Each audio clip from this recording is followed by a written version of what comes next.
dit que cet endroit est un bâtiment industriel unique. C'est vrai. Pour son architecture tout d'abord, en forme de V. Ici, l'architecte a su allier l'esthétique au fonctionnel.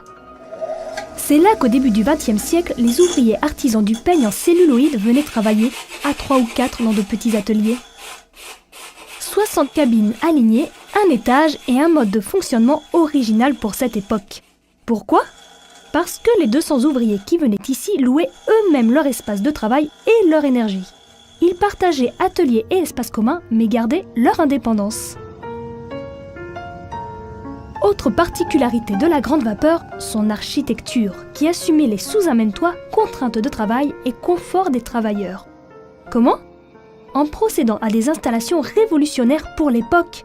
Chauffage central dans les ateliers, sanitaire, et en cas d'incendie, un système de sprinkler qui parcourt toutes les cabines, reliées à 2 grands bassins sur le toit.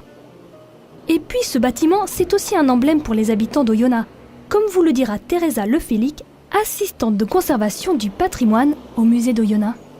Il dynamisait, il rythmait la ville dans le sens où, avec un fonctionnement d'horaire établi, on savait qu'à 6 heures, la grande vapeur ouvrait, qu'une heure plus tard, on devait emmener les enfants à l'école. Il y avait une cloche qui appelait les ouvriers à reprendre le travail après la pause. Donc les gens ont un lien très très fort avec ce bâtiment, je dirais même quasi affectif. Un édifice emblématique de l'âge d'or industriel d'Oyonnax, en lien direct avec l'histoire de la ville et ses activités plasturgiques.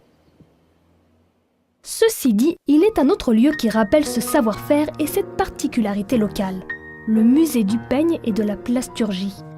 Poupées, sacs, vaisselle, vêtements, peignes en celluloïd, chaussures, vases, derrière les vitres, toute la renommée et l'histoire d'Oyonnax en quelques objets.